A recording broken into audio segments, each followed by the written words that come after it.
আম্মা বা'দু সকলে জবান খুলে সওয়াবের নিয়তে আমার সাথে পড়েন ফাআউযু বিল্লাহি মিনাশ শাইতানির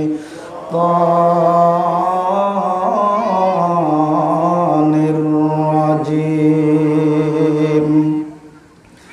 জোরে বলুন বিসমিল্লাহির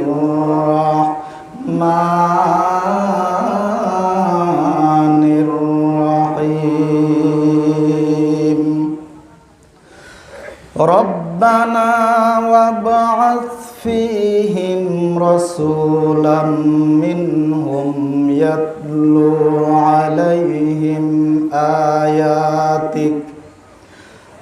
আয়াতিকা ওয়া ইউআল্লিমুহুমুল কিতাবা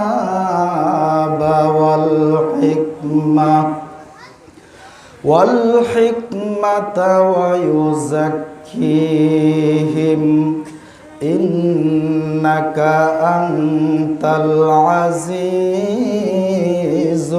হাকীম।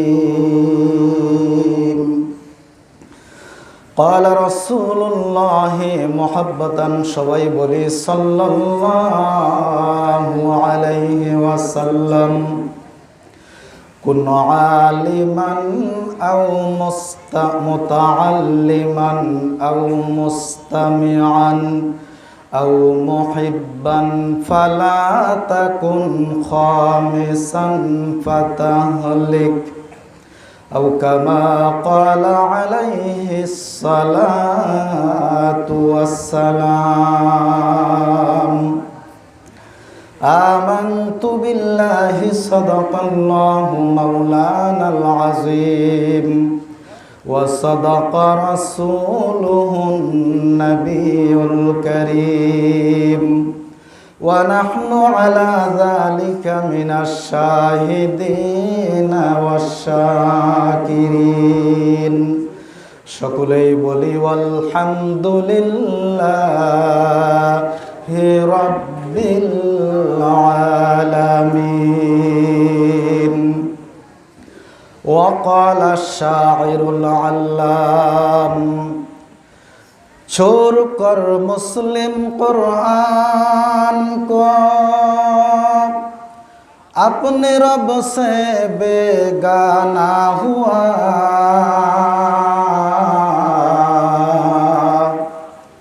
छोड़ कर कुरान को मुस्लिम अपने रब से बेगाना हुआ,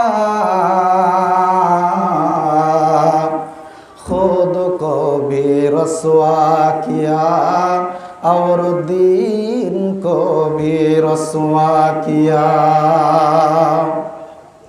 ओह ज़माना मुअज़्ज़ज़ थे हामिले कुरान होकर, और तुम ज़लील ख़ार हुए तारिके कुरान होकर।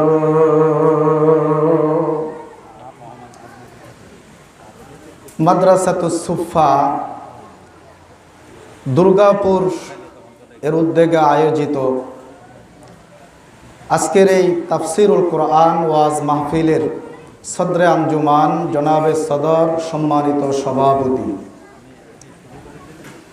মুআজ্জাজ মুকাররম ওয়াজিবুল ইহতিরাম হযরত উলামায়ে কেরাম, বিশেষ করে মাগরিবের পরে আলোচনা করেছেন হযরত মাওলানা মুফতি আল আমিন সাহেব, এবং এশার পরে আলোচনা করলেন হযরত মাওলানা মুফতি দেলওয়ার সাহেব দামাত বারাকাতুহুম। খুব সুন্দর আলোচনা করেছেন। আল্লাহ পাক ওনাদেরকে দ্বীনের দায়ী হিসাবে কবুল করেন, ওনাদের কণ্ঠের মধ্যে আল্লাহ তাআলা বরকত দান করেন, তাসির দান করেন, বলেন আমিন। সম্মানিত সুধী, আজকের এই মাহফিলে উপস্থিত ইসলাম প্রিয়, দিন প্রিয়, কোরআন প্রেমিক তাওহীদি জনতা, পর্দার অন্তরালে অবস্থানরতা সম্মানিতা মহিলা মা ও ভগ্নীগণ, আলোচনায় শুরুতে আজকের এই মাহফিলে উপস্থিত হওয়ার জন্য আমি আপনাদেরকে জানাই আন্তরিক মোবারকবাদ ও আবারও জানাই জান্নাতি সালাম। আসসালামু আলাইকুম ওয়া রাহমাতুল্লাহ। সম্মানিত হাজিরিন, একটু কণ্ঠ উজাড় করে বলুন, এই বিস্তীর্ণ জমিনের মালিককে, আকাশের মালিককে, আমার আপনার জীবনের মালিককে? আল্লাহ যদি হয় বিস্তীর্ণ জমিনের মালিক, আল্লাহ যদি হন আকাশের মালিক, আল্লাহ যদি হন আমার আপনার জীবনের মালিক, তাহলে সেই আল্লাহর গোলামি করার জন্য, সেই আল্লাহকে ডাকার জন্য, সেই আল্লাহর জন্য দিনে আলোচনা শোনার জন্য রাজি আছি তো? কারা কারা রাজি নাই? দু হাত তুলে দেখান। ওনারা রাজি নাই, এবার হাত তুলেন। কারা কারা রাজি আছেন? দু হাত তুলে দেখেন। নারায়ে তাকবীর, নারায়ে তাকবীর। কোরআন হাদিস যেখানে, আলেম ওলামা যেখানে, মসজিদ মাদ্রাসা যেখানে, দুনিয়ার মুসলিম নারে তাকবীর। মাশাআল্লাহ, হাত নামান। আলোচনা শোনার জন্য রাজি আছেন, আবার মাঝখানে উঠে যাবেন না তো? আলহামদুলিল্লাহ, হযরত মাওলানা আমার বন্ধু জয়নুল আবেদিন ভাইকে ধন্যবাদ জানাই। সকালে বৃষ্টি হয়েছে, আপনাদের মাটিতে বসতে কষ্ট হবে, এজন্য কত সুন্দর ব্যবস্থা করেছেন। এজন্য আমি আপনাদের বলবো, আলোচনা যতক্ষণ চলে শেষ পর্যন্ত থাকবো তো ইনশাআল্লাহ। আমার পরে কিন্তু আর কোনো বক্তা নাই, তবে বড় হুজুর আছে, হযরত মাওলানা তবারক আলী সাহেব। শেষ পর্যন্ত থাকবো, আখেরি মুনাজাত করে বড় হুজুরের সঙ্গে সাক্ষাৎ করে তারপরে বাড়িতে যাব। রাজি আছি তো ইনশাআল্লাহ? ভাইরা আমার, আমি আপনাদের সম্মুখে আলোচনা করার নেক নিয়তে, নেক ইচ্ছায় 1 নম্বর পারার 19 নম্বর পৃষ্ঠা থেকে একটি আয়াতে কারিমা তেলাওয়াত করেছি। রাসূল করিম সাল্লাল্লাহু আলাইহি ওয়াসাল্লামের হাদিস সমূহ হইতে একটি হাদিস পাঠ করেছি। কোরআনের আয়াত এবং হাদিসকে সামনে নিয়ে ধারাবাহিক ও নিয়মতান্ত্রিকভাবে আমি আমার আলোচনাকে এগিয়ে নেওয়ার চেষ্টা করব ইনশাআল্লাহ। আর একটু জোরে বলেন ইনশাআল্লাহ। আপনাদের দোয়া প্রত্যাশী হয়ে আল্লাহর কাছে তৌফিক চেয়ে আমি আমার আলোচনা এখনই শুরু করছি। আপনাদের কাছে দোয়া চাই, দোয়া করুন আল্লাহ যেন আমাকে সহি কথাগুলি বলার, আপনাদেরকে ধৈর্যের সাথে মনোযোগের সাথে শ্রবণ করে বক্তা শ্রোতা সবাইকে সেই কথাগুলির উপরে আমল করার তৌফিক দান করেন। দোয়ার মনোভাব নিয়ে বলেন আমিন। আমার সাথে আরেকবার একটু কষ্ট করে পড়েন, আউযু বিল্লাহি মিনাশ শাইতানির রাজিম, বিসমিল্লাহির রাহমানির রাহিম। আশ্রয় চাহিতেছি আল্লাহর, যেন শয়তান দূরে রয়।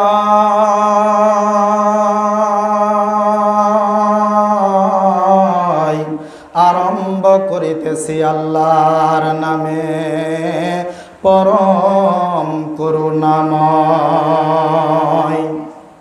আল্লাহ বলেন, রব্বানা وابعث فيهم رسولا منهم يتلو عليهم آياتك ويعلمهم الكتاب والحكمة ويزكيهم إنك أنت العزيز الحكيم। প্রথমে আয়াতের অনুবাদ শুনুন। হে আমার রব, আপনি আমার বংশধরের ভিতরে তাদের মধ্য থেকে একজন রসূল পাঠাবেন। সেই রসুল প্রেরণের এবং তার রিসালাতের লক্ষ্য হবে তিনটি। জোরে বলেন কয়টি? আর একটু জোরে বলেন। এক নাম্বার, ইয়াতলু আলাইহিম আয়াতিকা, তিনি তাদের মাঝে আপনার আয়াত তথা কোরআন তেলাওয়াত করে শোনাবেন। দুই নাম্বার, তিনি কোরআন শিক্ষা দিবেন এবং হেকমত তথা রসুলের সুন্নাহ কোরআনের বিধান শিক্ষা দিবেন। তিন নাম্বার, তাদের অন্তরাত্মাকে পবিত্র করে দিবেন। নিশ্চয় আপনি পরাক্রমশালী এবং প্রজ্ঞাময়। এ হচ্ছে আয়াতের অনুবাদ। আমার বন্ধুগণ, আয়াতের তাফসীর এবং ব্যাখ্যা বিশ্লেষণ ভালো করে বোঝার জন্য আর একটু আগে থেকে কথা আমাকে শুরু করতে হবে। এই দোয়াটা করেছেন হযরত ইব্রাহিম আলাইহিস সালাম। কোন সময় তিনি এই দোয়াটা করেছেন? আল্লাহ পাক রব্বুল আলামিন এই পৃথিবীর বুকে ইবাদতের জন্য সর্বপ্রথম যে ঘরটি আল্লাহ পৃথিবীতে তৈরি করেছেন, সেই ঘরটি হচ্ছে বাইতুল্লাহ তথা খানায়ে কাবা। আল্লাহ পাক বলেন 4 নম্বর পারা প্রথম পৃষ্ঠা সূরা আলে ইমরানে আল্লাহ বলেন, ইন্না আউওয়ালা বাইতিন wudi'a লিন-নাসি লাল্লাযী বিবাক্কাতা মুবারাকাও ওয়া হুদাল লিল আলামিন। আল্লাহ বলেন, নিশ্চয় সর্বপ্রথম এই পৃথিবীর বুকে ইবাদতের জন্য যেই ঘরটা স্থাপন করা হয়েছে, রাখা হয়েছে, তৈরি করা হয়েছে, সেই ঘরটা বাক্কায় অবস্থিত তথা মক্কায় অবস্থিত। এই ঘরটা হচ্ছে বরকতময় এবং এই ঘরটা হচ্ছে পৃথিবী সারা জাহানের জন্য পথ প্রদর্শক। ভাইরা আমার, আল্লাহ পাক পৃথিবীতে সর্বপ্রথম খানায়ে কাবা তৈরি করেছেন, কিন্তু খানায়ে কাবা কিন্তু একবার তৈরি হয় নাই। খানায়ে কাবা তৈরি হয়েছে কয়েকবার। সর্বপ্রথম আল্লাহ পাক আদম আলাইহিস সালাতু ওয়াস সালামকে পৃথিবীতে পাঠানোর পূর্বে ফেরেশতাদের মাধ্যমে খানায়ে কাবা তৈরি করেছেন। আরেক riwayate এসেছে আদম আলাইহিস সালাতু ওয়াস সালামকে আল্লাহ বলেছেন, আসমানের উপরে বাইতুল মামুর খানায়ে কাবা বরাবর যে বাইতুল মামুর ফেরেশতাদের মসজিদ আছে, আদম আলাইহিস সালামকে আল্লাহ বলেছেন, তুমি পৃথিবীতে যাও, গিয়া বাইতুল মামুরের মতো একটা ঘর তুমি পৃথিবীতে তৈরি করো। ফেরেশতারা যেভাবে এখানে ইবাদত করে, ফেরেশতারা যেভাবে তওয়াফ করে, তুমিও পৃথিবীতে ঘর তৈরি করে তুমিও তওয়াফ করো এবং সেখানে ইবাদত করো। এরপরে হযরত নূহ আলাইহিস সালাতু ওয়াস সালাম তার প্লাবনের সময় খানায়ে কাবা ক্ষতিগ্রস্ত হয়ে যায় এবং খানায়ে কাবার উপরে ভিত্তি শুধু থাকে, ওয়ালগুলা ভেঙে যায়, অনেক মাটি তার উপরে পড়ে, অনেক জঙ্গল সেখানে হয়, ছোট ছোট গাছ হয়, কাটার গাছ। হযরতে ইব্রাহিম আলাইহিস সালাতু ওয়াস সালামের মাধ্যমে আল্লাহ পাক দ্বিতীয়বার খানায়ে কাবাকে আল্লাহ তৈরি করলেন। বাবা হলেন হেড মিস্ত্রি আর নিজের সন্তান হযরতে ইসমাঈল আলাইহিস সালাতু ওয়াস সালাম তিনি যোগাড়ী হইয়া বাপ এবং বেটা দ্বিতীয়বার খানায়ে কাবা আবার তৈরি করলেন। এরপরে আমালিক সম্প্রদায় তারা খানায়ে কাবা পুনরায় সংস্করণ করে। এরপরে জমহুর গোত্রের মানুষেরা খানায়ে কাবা সংস্কার করে। এরপরে কুরাইশরা খানায়ে কাবা তৈরি করে। এই তৈরির সময় আমার নবীজিও শরীক ছিলেন, অংশগ্রহণ করেছিলেন। তারপরে আব্দুল্লাহ বিন জুবাইর রাদিয়াল্লাহু তাআলা আনহু তিনি পুনরায় নির্মাণ করেন। ওনার পরে হাজ্জাজ বিন ইউসুফ খানায়ে কাবা আবার নির্মাণ করেন। দ্বিতীয়বার ইব্রাহিম আলাইহিস সালাতু ওয়াস সালাম তিনি নির্মাণ করেছেন, খানায়ে কাবার কাজ করতেছেন, আর সেই সময় তিনি আল্লাহর কাছে দোয়া করতেছেন, রব্বানা ওয়াবআস ফীহিম রাসূলাম মিনহুম ইয়াতলু আলাইহিম আয়াতিকা ওয়া হুমুল কিতাবা ওয়াল হিকমাতা ওয়া ইউযাক্কিহিম ইন্নাকা আনতাল আজিজুল হাকীম। হে আমার রব, আপনি আমার বংশধরের ভিতরে আপনি একজন রসুলকে আপনি পাঠাবেন, তাদের ভিতর থেকে আমার বংশধরের ভিতর থেকেই আমার বংশধরের ভিতরেই একজন রসুল আপনি পাঠাবেন। সেই রসুল প্রেরণের লক্ষ্য, রসুলের রিসালতের লক্ষ্য হবে তিনটি। এক নাম্বার, তিনি আপনার কিতাবের আয়াত মানুষকে তেলাওয়াত করে শোনাবেন। দুই নাম্বার, কিতাব তথা কোরআন শিক্ষা দিবেন, সুন্নাহ শিক্ষা দিবেন। তিন নাম্বার, তাদের অন্তর আত্মাকে তিনি পবিত্র করবেন। ইব্রাহিম আলাইহিস সালাতু ওয়াস সালাম এই দোয়া করলেন। কেন তিনি এই দোয়াটা করলেন? এই দোয়া করার কারণ হচ্ছে এই মানুষের সংশোধনের জন্য, মানুষের জীবনকে সাজানোর জন্য এই তিনটা লক্ষ্য, তিনটা কাজ 100% হচ্ছে কার্যকরী।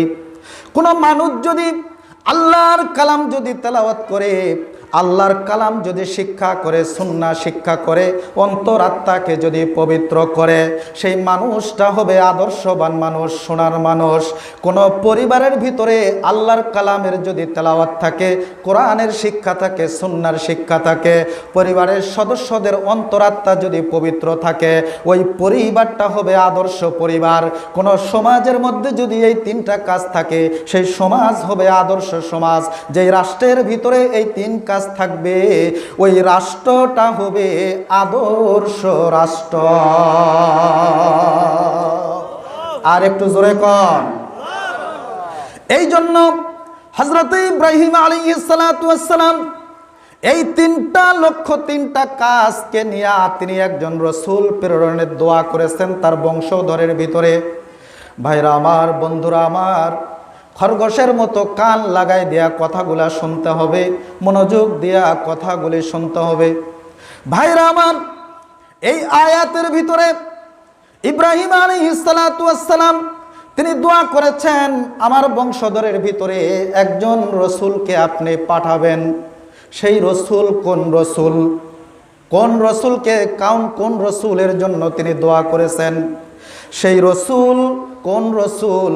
এই আয়াতের ভিতরে সেই রসুলের যে তিনটা কাজের কথা বলা হয়েছে, এই তিনটা কাজের কথা আল্লাহ পাক 4 নম্বর পারা 10 নম্বর পৃষ্ঠা সূরা আলে ইমরানের ভিতরে উল্লেখ করেছেন। এরপরে 28 নম্বর পারা সূরা জুমার ভিতরেও আল্লাহ পাক এই তিনটা কাজের কথা উল্লেখ করেছেন।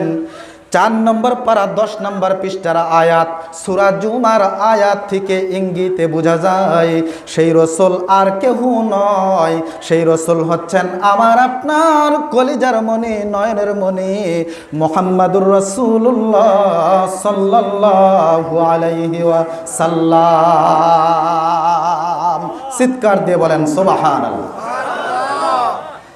ভাইরা আমার, আল্লাহর নবী জনাবে মুহাম্মাদুর রাসূলুল্লাহ সাল্লাল্লাহু আলাইহি ওয়াসাল্লাম ইরশাদ করেছেন, তাকে জিজ্ঞাসা করা হয়েছে আপনার জন্মের ইতিহাস, আপনার জন্মের আপনার সূচনা আপনি বলুন। রাসূল করিম সাল্লাল্লাহু আলাইহি ওয়াসাল্লাম ইরশাদ করেন, আদম আলাইহিস সালাতু ওয়াস সালামকে আল্লাহ যখন তাকে তৈরি করার জন্য কার্যক্রম হাতে নিয়েছেন, সেই সময়ও আমি ছিলাম নবী। আর আমি পৃথিবীতে এসেছি সবার পরে। আমি হচ্ছি ইব্রাহিম আলাইহিস সালাতু ওয়াস সালামের দোয়া, এবং ঈসা আলাইহিস সালাতু ওয়াস সালাম তিনি সুসংবাদ দিয়েছেন। আর আমার মা স্বপ্নে দেখেছিলেন একটা নূর, এই নূর তার স্বপ্নের প্রতিফল হচ্ছে আমি। আর একটু জোরে বলেন। ভাইরা আমার, 28 নম্বর পারা 10 নম্বর পৃষ্ঠা সূরা সফের ভিতরে হযরত ঈসা আলাইহিস সালাতু ওয়াস সালামের ব্যাপারে আল্লাহ উল্লেখ করেছেন, ওয়া মুবাশশিরাম বিরাসূলিন ইয়াতি মিন বা'দি ইসমুহু আহমদ। আল্লাহু আকবার। হযরত ঈসা আলাইহিস সালাতু ওয়াস সালাম তিনি বলেছেন, আমি হলাম সুসংবাদ দানকারী এমন একজন রাসূলের ব্যাপারে যিনি আমার পরে আসবেন, তার নাম হবে আহমদ। নবী আমার যখন মায়ের গর্ভে ছিলেন, তার আম্মা স্বপ্নে দেখলেন, স্বপ্নে দেখতেছেন তার পেট থেকে একটা নূর বের হলো, আর এই নূরের জ্যোতিতে সিরিয়ার বড় বড় অট্টালিকাগুলা আলোকিত হলো, সিরিয়ার বড় বড় অট্টালিকাগুলা দেখা গেল। নবী বলেন সাল্লাল্লাহু আলাইহি ওয়াসাল্লাম, ইব্রাহিম আলাইহিস সালাতু ওয়াসসালাম দোয়া করেছেন আমার বংশের ভিতরে একজন রাসূল পাঠাবেন। সেই দোয়া এবং ঈসা আলাইহিস সালাতু ওয়াসসালামের সুসংবাদ আর আমার মায়ের স্বপ্নের প্রতিফল হচ্ছে আমি। এই হাদিস থেকে বোঝা গেল ইব্রাহিম আলাইহিস সালাতু ওয়াসসালাম তিনি যেই রাসূলের জন্য দোয়া করেছেন, সেই রাসূল হচ্ছেন মুহাম্মদুর রাসূলুল্লাহ সাল্লাল্লাহু আলাইহি ওয়াসাল্লাম।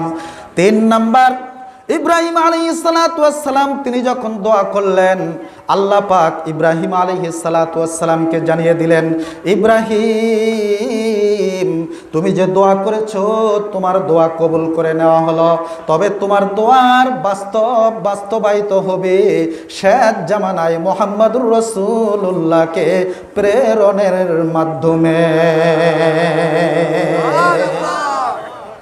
সেই রসুল হচ্ছেন আমাদের রসুল, বলেন সুবহানাল্লাহ।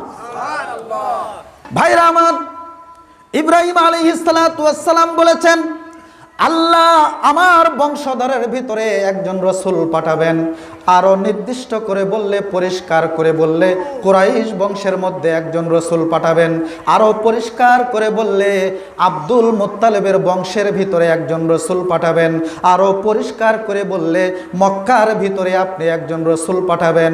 কারণ এই মক্কার মধ্যে খানায় কাবা তৈরি করেছেন ইব্রাহিম আলাইহিস সালাম, এবং তিনি পৃথিবীবাসীর মাঝে হজের ঘোষণা দিয়েছেন।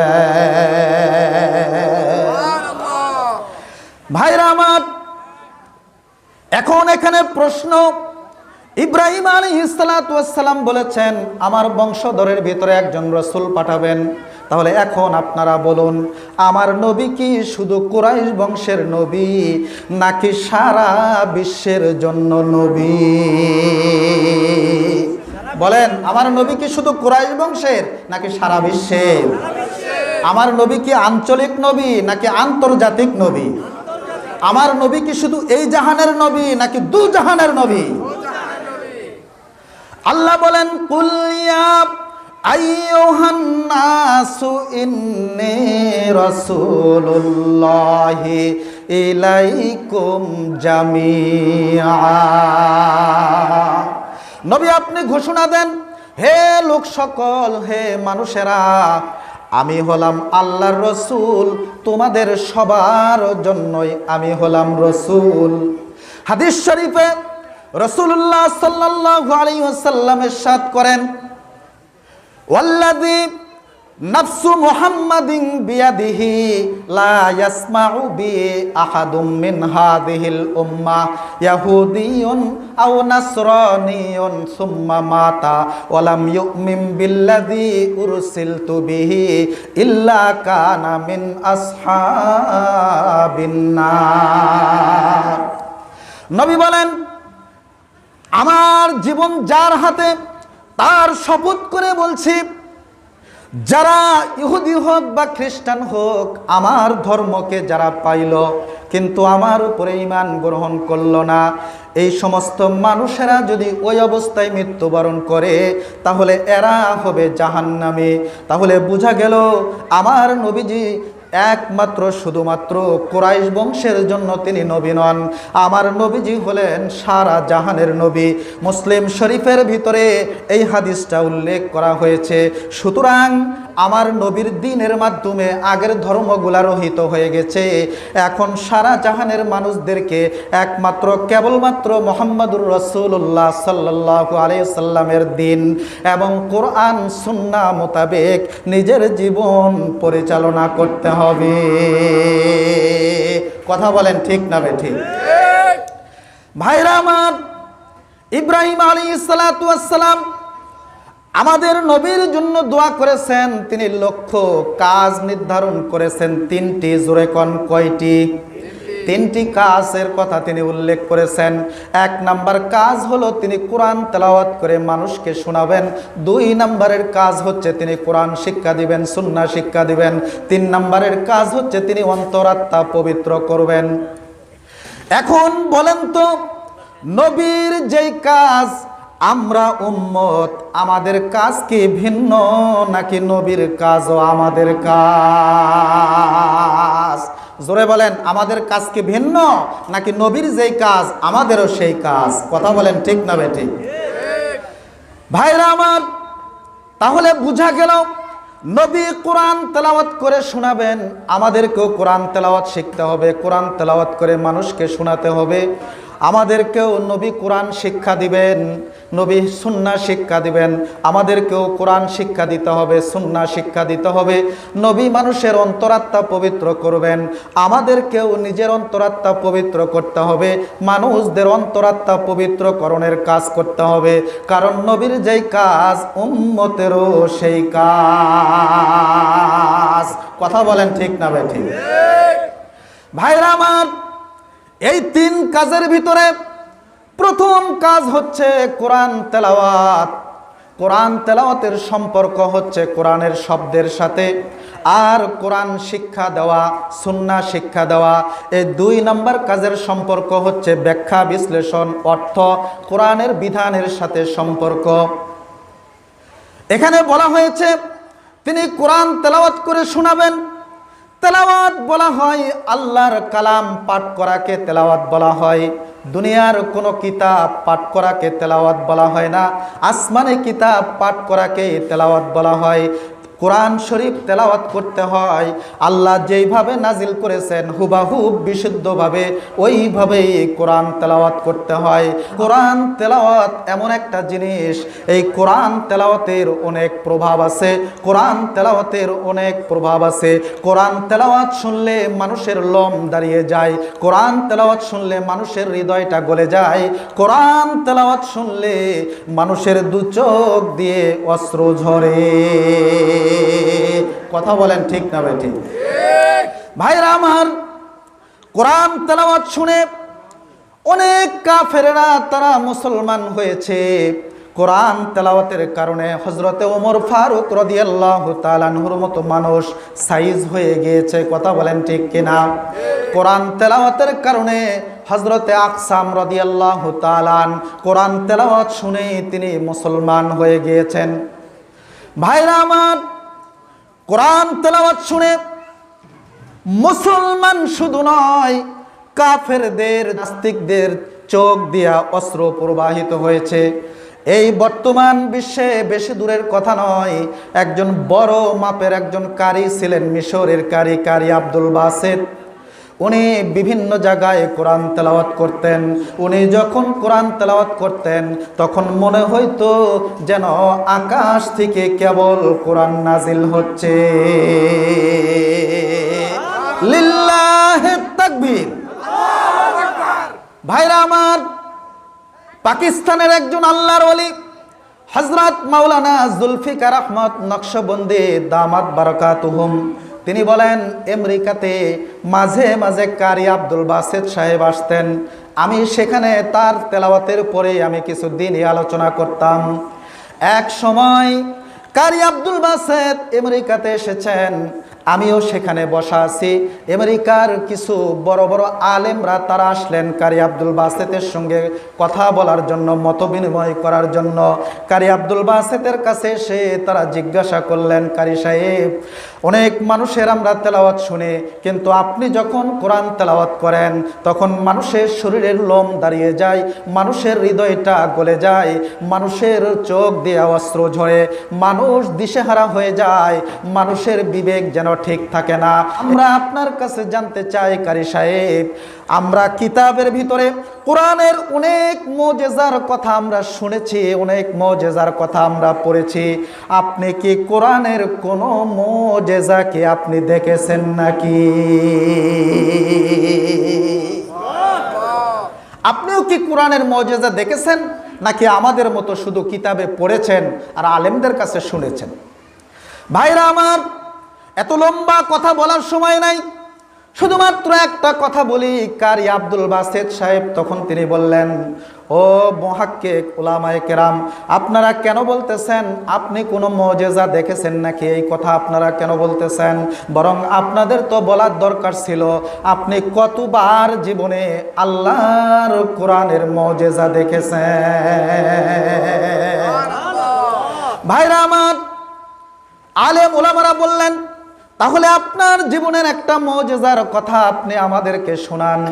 এবার কারি আব্দুল বাসেত সাহেব বলতেছেন, তৎকালীন সময়ে মিশরের বাদশা ছিলেন বাদশাহ জামাল আব্দুল নাসির।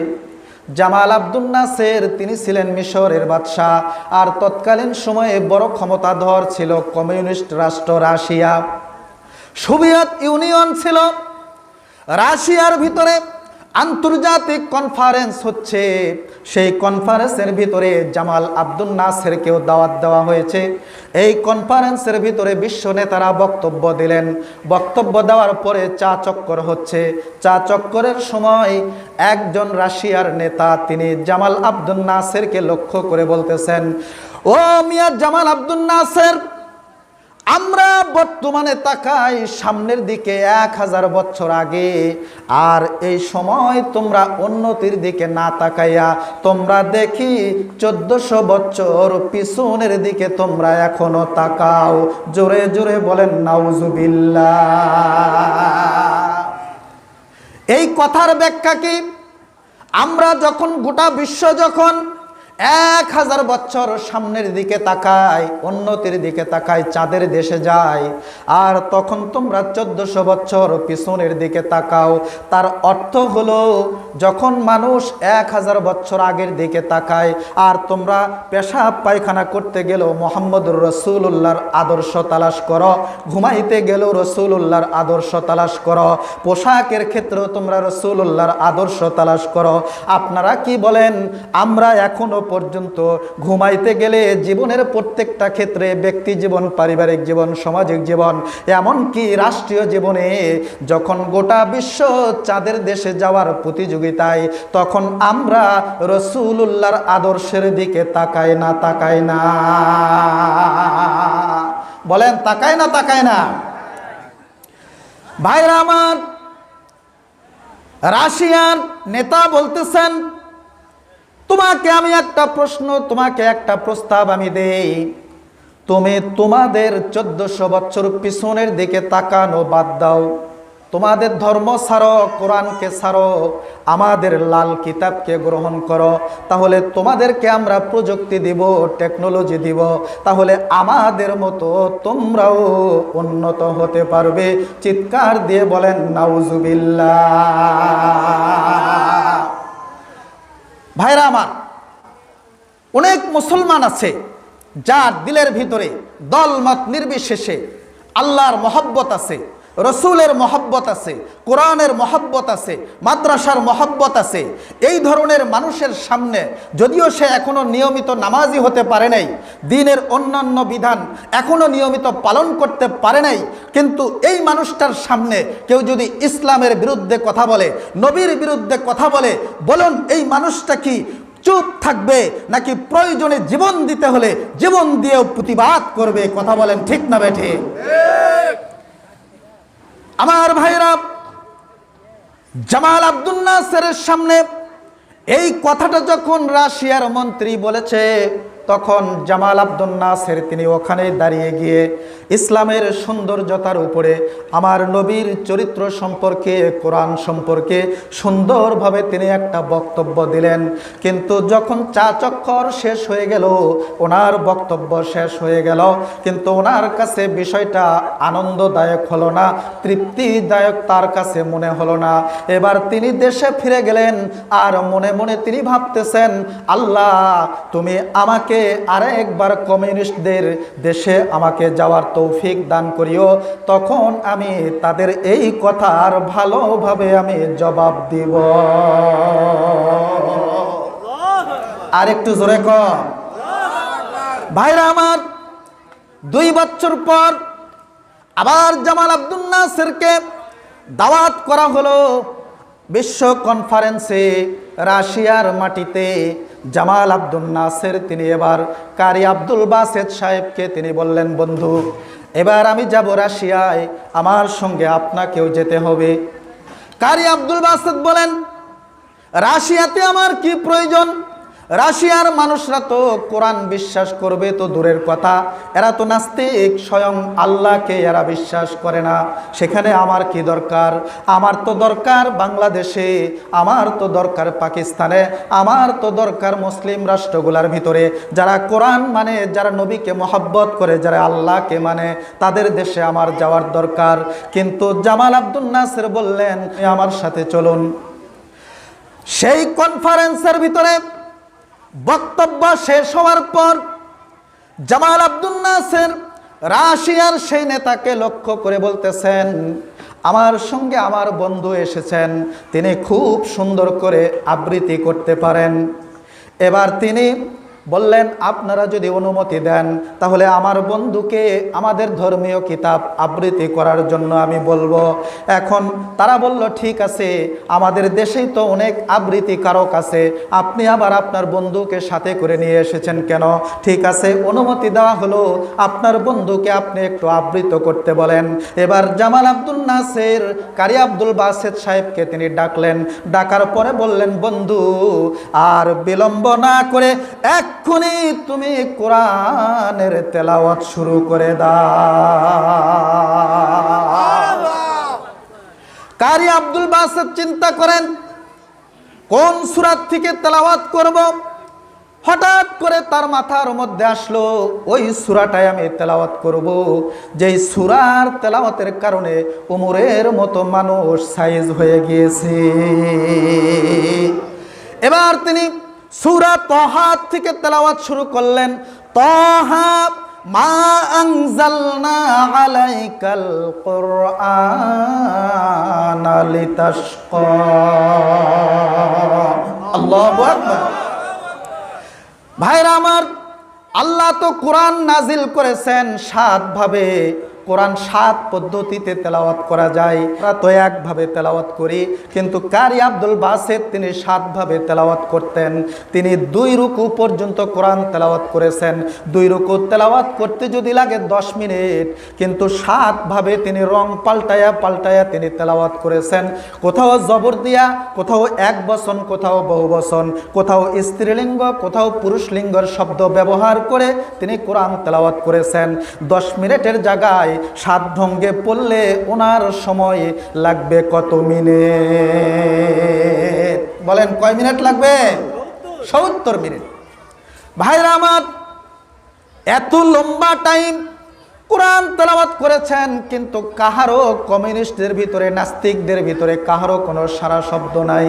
হঠাৎ করে তিনি নিজের থেকেই সাদাকাল্লাহুল আলিয়্যুল আযীম বলে তিনি কোরআন তেলাওয়াত বন্ধ করে দিলেন। জামাল আব্দুল নাসের দেখেন কমিউনিস্টদের নেতাদের চোখ দিয়া, 2 চোখ দিয়া ঝরঝর করে পানি পড়তেছে। আর একটু জোরে কর। জামাল আব্দুল নাসের জিজ্ঞাসা করলেন, তোমরা কি কিছু বুঝলাম? নাস্তিকরা বলতেছে, আমরা তো ইংরেজি ভাষায় কথা বলি, আর কোরআনের ভাষা, তোমাদের ভাষা হচ্ছে আরবি, আমরা তো তেমন কিছু আমরা বুঝতে পারি না। জামাল আব্দুল নাসের বলেন, বুঝোস নাই তা কাঁদস কেন, কান্দিস কেন, চোখ দিয়ে পানি ঝরে কেন? ভাইরা আমার, এই কমিউনিস্ট নেতারা বলে আমরা কিছু বুঝি নাই, কিন্তু যখন কোরআন আবৃত্তি শুরু হলো, কোরআনের তেলাওয়াত আমাদের হৃদয়ের ভিতরে যেন পাথরের মতো আঘাত করতে শুরু করলো। আর এই আঘাতে আমাদের হৃদয়টা গলে গেল, আর আমাদের অজান্তে আমাদের 2 চোখ দিয়া পানি ঝরতে আরম্ভ করলো। লিল্লাহি তাকবীর। কষ্ট হচ্ছে আপনাদের? ভাইরা আমার, কোরআন তেলাওয়াত শুনে শুধুমাত্র কাফেরদের চোখের অশ্রু ঝরেছে তা নয়, শুধু কাফেররা মুসলমান হয়েছে তা নয়, কোরআন তেলাওয়াত শুনে বড় একজন মুহাদ্দিস আব্দুল্লাহ ইবনুল মুবারক রাহমাতুল্লাহি আলাইহি জীবনের এক সময় তিনি গান বাজনা নিয়ে থাকতেন। তার একটা আপেলের বাগান ছিল, ডুগডুগি বাজাইতেন, হারমোনিয়াম বাজাইতেন, বন্ধুদেরকে দাওয়াত করে মদের আড্ডা বসাইতেন। এক সময় তিনি অচেতন হয়ে যান। মদ খাওয়ার পরে তার আর হুঁশ থাকে না। হঠাৎ করে যখন তার হুঁশ ফিরে আসলো, তিনি এবার হারমোনিটা তিনি বাজাইতে আরম্ভ করলেন, কিন্তু হারমোনির থেকে কোনো সাউন্ড আসে না। অনেকভাবে তিনি ঠিক করার চেষ্টা করলেন, কিন্তু সেখান থেকে সাউন্ড আসে না। হঠাৎ করে হারমোনির থেকে আল্লাহর কোরআনের আয়াতের তেলাওয়াতের সাউন্ড ভেসে আসলো। আলাম ইয়ানি লিল্লাযীনা আমানু আন তাখশা কুলুবুহুম লিযিকরিল্লাহ। 27 নম্বর পারা 18 নম্বর পৃষ্ঠার ভিতরে এই আয়াত আছে। এখনো কি আলাম ইয়ানি লিল্লাযীনা আমানু, যারা ঈমানদার তাদেরকে এখনো সময় হয় নাই? জীবনের অনেক সময় তো চলে গেল, কেউ 40 বছরে পদার্পণ করেছে, এখনো কি সময় হয় নাই? আল্লাহর মহব্বতে আল্লাহর জন্য হৃদয়টা গলে যাবে, দ্বীনের কাজ করবে, এইরকম সময় কি এখনো হয় নাই? এই আওয়াজ শোনার পরে আব্দুল্লাহ ইবনুল মুবারক রাহমাতুল্লাহি আলাইহি তার হুঁশ ফিরে আসলো। তিনি চিন্তা করলেন, এই কথা তো আমাকে লক্ষ্য করে বলা হচ্ছে। তিনি হারমোনি ভেঙে ফেললেন, মদের বোতল নিক্ষেপ করে ফেললেন। আবু হানিফা রাহমাতুল্লাহি আলাইহির কাছে গিয়া তার ছাত্রত্ব গ্রহণ করলেন এবং যুগ শ্রেষ্ঠ বড় একজন মুহাদ্দিস হয়ে গেলেন। ভাইরা আমার, মানুষ জীবনে সব সময় একরকম থাকে না। কোরআনের এই আয়াত কিন্তু কোরআনে আছে, আমাদের জন্য কিন্তু এই আয়াত আমাদের সামনেও কিন্তু আছে। ইমানদারেরা, এখনো কি সময় হয় নাই? আল্লাহর জন্য আল্লাহর স্মরণের হৃদয়টা গলে যাবে, হৃদয়টা বিগলিত হবে, আল্লাহর দ্বীনের পথে মনটা ধাবিত হবে। এই সময় কি এখনো হয় নাই? মানুষ জীবনে সব সময় একরকম থাকে না, কখনো খারাপ থাকে, কখনো ভালো হয়ে যায়। আমি আপনি হয়তো চিন্তা করতেছি, এখনো আমার অনেক সময় আছে, আমি বৃদ্ধ হই, বৃদ্ধ হওয়ার পরে আমি নামাজ পড়ব, বৃদ্ধ হওয়ার পরে আমি দাড়ি রাখবো। বন্ধুরে, মন খাড়া করে, কান খাড়া করে কথাটা খেয়াল করেন। আপনি হয়তো চিন্তা করতেছেন বৃদ্ধ হওয়ার পরে আপনি দ্বীনের পথে ফিরে আসবেন, কিন্তু আজরাইল কিন্তু এই চিন্তা করতেছে না যে আপনাকে বৃদ্ধ বয়স পর্যন্ত আপনাকে সময় দিবে। কাজে আপনি যদিও ওই চিন্তা করেন, আজরাইল কিন্তু ওই চিন্তা করে না। এই জন্য আমি আপনাদেরকে উদাত্ত আহ্বান জানাবো। আব্দুল্লাহ ইবনুল মুবারক এক সময় মদ পানকারী ছিলেন, এক সময় তিনি গান বাজনা নিয়ে থাকতেন, পরবর্তীতে তিনি বড় একজন মুহাদ্দিস হলেন। আমরাও কি পারি না আব্দুল্লাহ ইবনুল মুবারকের মতে আজকের থেকে তার মতো তওবা করে দ্বীনের পথে ফিরে আসতে? কি বলেন, পারা যায় কিনা? কারা কারা রাজি আছি দুহাত তুলে দেখাই। নারায়ে তাকবীর। আল্লাহ কবুল করুক, বলেন আমিন। আল্লাহ তোমার বান্দাদেরকে তোমার দ্বীনের জন্য কবুল করে নাও, বলেন আমিন। হাত নামান। ভাইরা আমার, শুধুমাত্র কোরআন তেলাওয়াত শুনে মুসলমান দ্বীনের পথে ফিরে এসেছে আর কাফেররাই মুসলমান হয়েছে তাই না। আমার বন্ধুগণ, জিনেরা এক সময় তারা আকাশে যেতে পারত। আকাশে আল্লাহ ফেরেশতাদের কাছে কি কি ফয়সালা দেন, এগুলা ফেরেশতাদের ভিতরে কথোপকথন হয়।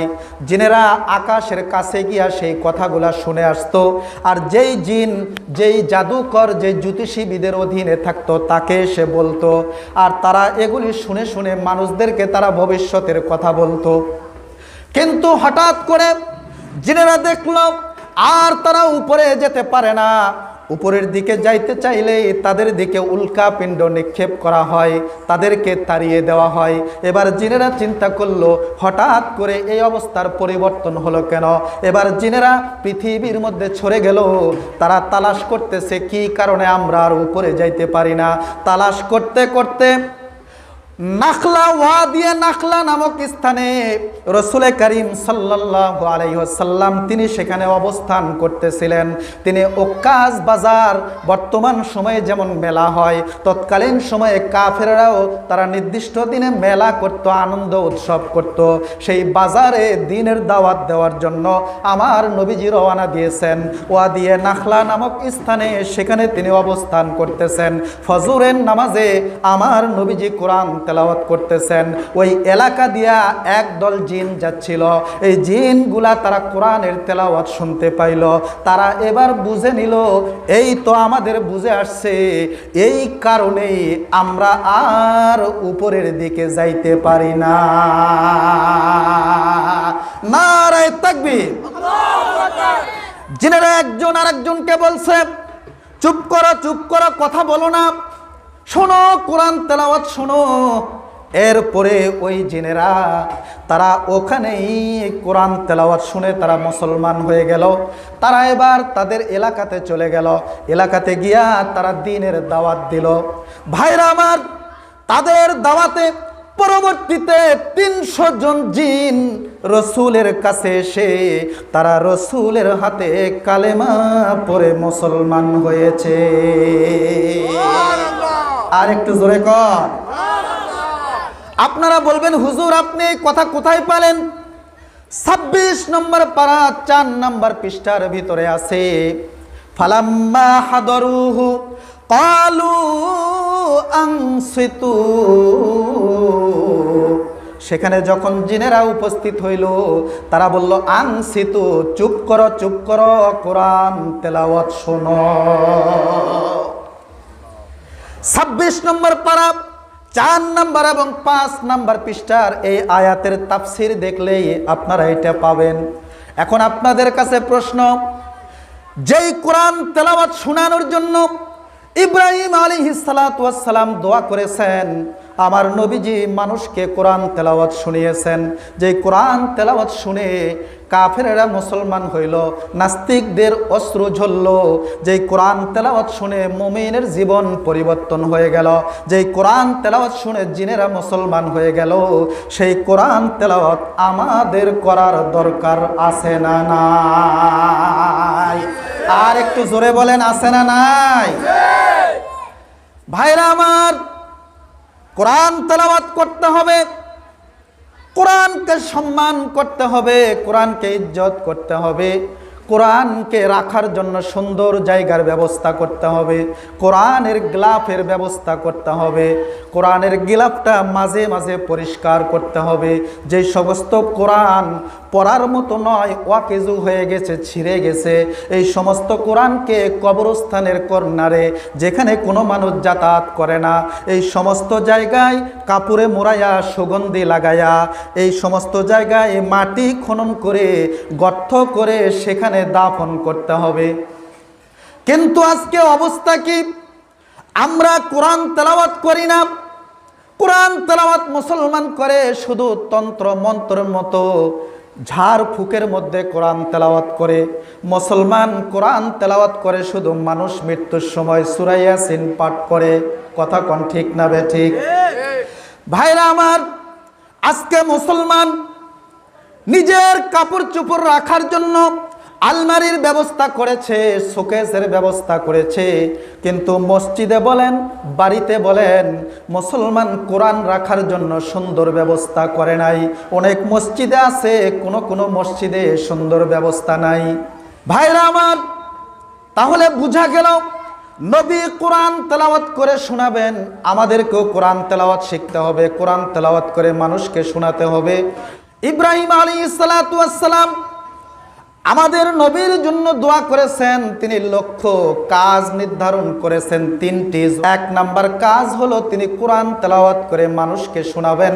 ২ নাম্বারের কাজ হচ্ছে তিনি কোরআন শিক্ষা দিবেন, সুন্নাহ শিক্ষা দিবেন। এত লম্বা কথা বলার সময় নাই, শুধুমাত্র একটা কথা বলি।